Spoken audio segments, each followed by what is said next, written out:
Coming up on WPDE Action News, the South Carolina coast prepares for the devastating impact of Hurricane Hugo, and we'll have team coverage and exclusive reports. Hugo is growing stronger with each passing hour. We'll talk live to the National Hurricane Center on First Weather. Todd Marthaller will be along with all the sports action. Stay with us. Action News is everywhere.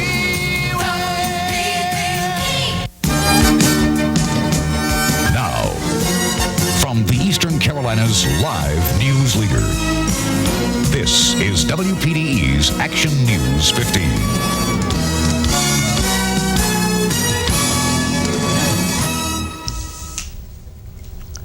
Hurricane Hugo is fast approaching the U.S. mainland, and the Grand Strand seems to be the primary target. What you're looking at is a live picture from atop the Palace Hotel in Myrtle Beach, and if you've been watching, you can see the wave action has increased dramatically.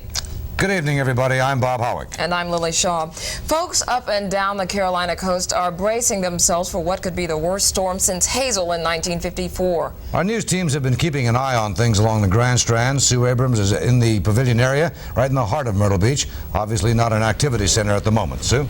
That's exactly right, Bob. Well, just since the last half hour has elapsed since we last talked, the winds have picked up dramatically. It's about, I would say, 40, 50 mile an hour winds. It's difficult for me even to stand up out here. And we're now looking at the beach behind me, and you can see those waves rolling in. The tide should still be on its way out. But again, you see the waves quite choppy. Choppy would probably be a very big understatement. You see the pier. We're just hoping that that will remain standing, and that is behind me. And behind me also, there has been some activity in the way of people, spectators, still coming out here, still looking around, trying to get a picture, I survived the hurricane type thing, and that is definitely unadvisable, and that is an understatement. Police will kick you out of here right away. They're going around with bullhorns and that type of thing. And to update you on the evacuation, if you haven't been watching us throughout the afternoon during our cut-ins, anyone east of the waterway all the way to the ocean has been told they must move. And Grand Strand residents wasted no time getting out of here this morning. Janet Roach has more in this report.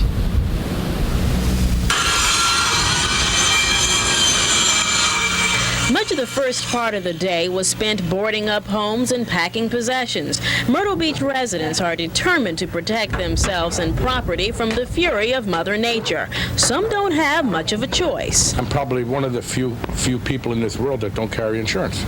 I have no insurance, zero. So what are you going to do if you do lose it? Well, if I lose it, I lose it. I faintly remember Hazel back in '54, so I moved. I've been boarding up from North Myrtle Beach all the way up through Myrtle Beach, and I still got 4 more places to go to for when I leave here. Well, after folks had to deal with the frustrations of packing up their homes or leaving their vacations early, they then had to come out here to the highway and face an even bigger problem. If this was New York or Pennsylvania, that would be gone now. Boy, what's the matter with these people? How far have you gone in 3 hours? From Main Street to here, about 2.5 miles. One thing is for sure, residents have a great deal of respect for Hugo. With the exception of the highway, everything else along the Grand Strand looked almost deserted by mid-afternoon. In Myrtle Beach, Janet Roach, WPDE Action News. Well, by 10 this morning, US 501 was clogged with traffic. Clay Williams reports.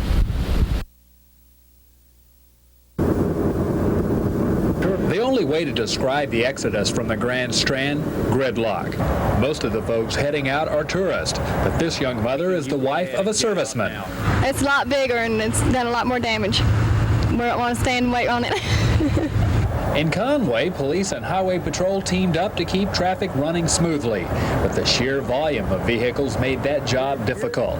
Most of the folks on the road heeded warnings about Hugo. Because we don't want to get wet and blown away. That's the second time we've been run out with. Last time was back in about 5 years ago when Hurricane David come in.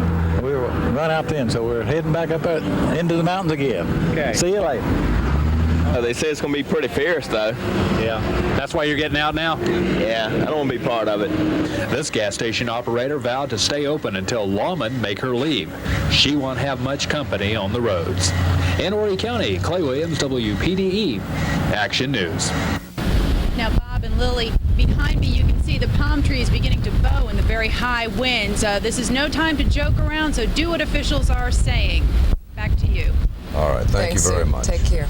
Let's go to Tom now and get an update now on Hugo and what the situation is. Well, thanks a lot, Lily and Bob. We've been following Hugo all day long today. We'll continue to do so tonight, but the thing we want to do now is check in with Bob Sheets, live from the National Hurricane Center in Coral Gables, Florida.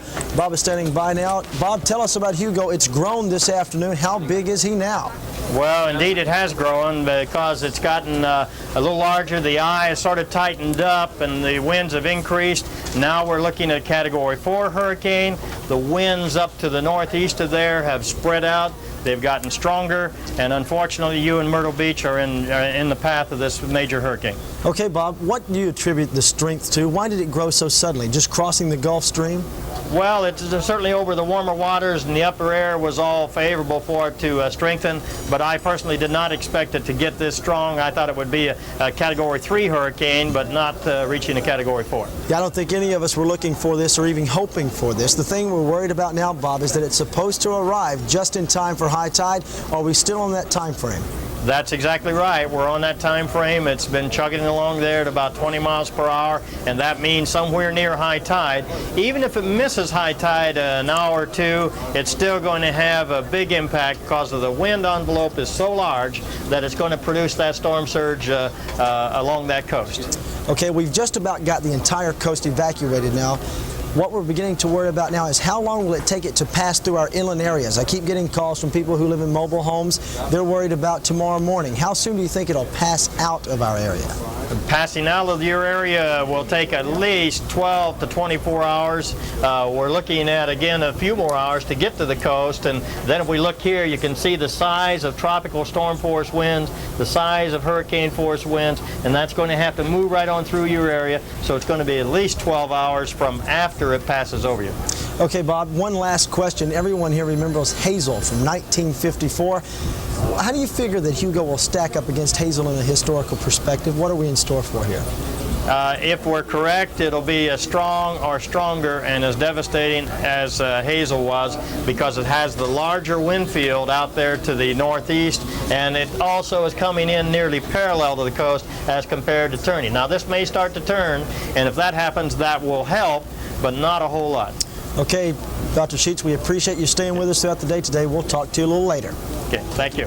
All right, Lily and Bob, there you have it from the National Hurricane Center. The director, Bob Sheets, live with us on Action News. Not giving us a lot of great news. I'll be back with more details about what to expect locally in the weather segment. All right, Tom, thank you.